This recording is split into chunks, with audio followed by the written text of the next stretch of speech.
Transfer deadline day came and went for Barcelona. The Blaugrana had seemed certain to bring in at least one more forward before the end of the window, but their pursuit of Liverpool's Philippe Coutinho was a mess in the end, and it sums up a shambolic summer for the Catalan club. Barca were rocked by the departure of Neymar at the beginning of August, when the Brazil forward moved to Paris Saint-Germain for €222 million. Nevertheless, there was still time to strengthen the squad, and straight away the plan was clear: not one signing, but two: Ousmane Dembele and Philippe Coutinho.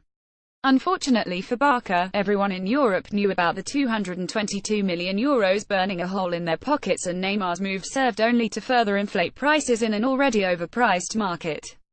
At the beginning of the summer, Borussia Dortmund had wanted €90 million for Dembele. Realistically, however, the German club would have settled for far less than that for the French forward. That was until they realized Barca were desperate and flushed with cash. Coutinho Dembele ultimately left for an initial fee of €105 million, which alone makes him the world's second most expensive footballer. On top of that, though, Barca agreed to pay up to €42 million in variables and €33 million of that is almost guaranteed in clauses such as the player making 50 appearances for the Catalan club, which he should manage in one season, and the Blaugrana qualifying for the Champions League in the next 5 seasons, which they have done every year since 2004. Having sealed the Dembele deal, Barca turned their attentions to Coutinho. But Liverpool had said all summer long that the Brazil midfielder was not for sale, and despite assertions from the Catalan media that he would arrive, nobody in England expected him to move.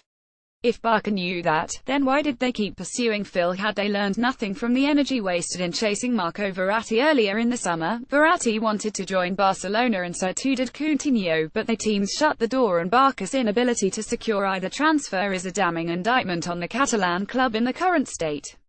Worst of all is the notion that perhaps they did not actually try that hard.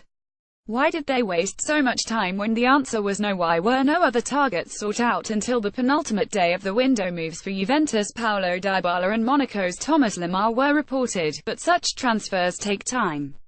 It was either incompetence or unwillingness to spend on a second star signing following Neymar's move. Whatever it was, it has left a sour taste for fans as the Barca board face a censure motion brought about by former presidential candidate Agustí Benedicció. Dembele, at least, looks like an excellent player who should shine for many years to come at Camp Nou. The France forward is only 20 and should go straight into this team after Neymar's exit. Of the other new signings, Nelson Semedo seems like a shrewd addition at right back, but Gerard Deulofeu, who returned from Everton in a buyback deal, is still making the same mistakes that have halted his development for so long, and Paulinho is a bizarre choice in midfield, especially at the age of 29 and for €40 million. Barca have signed players that don't fit into the system, Xavi said in an interview with Marca this week. However, it is difficult to know what the side's system is these days, with current coach Ernesto Valverde having utilized a number of different formations already, and previous Barca boss Luis Enrique relying heavily upon the team's trident instead of midfield excellence in recent seasons. In the meantime, Barca missed out on both Dani Ceballos and Theo Hernandez to Real Madrid this summer, and Zinedine Zidane's side, despite the departures of James Rodriguez to Bayern Munich and Alvaro Morata to Chelsea, still look like the team to beat.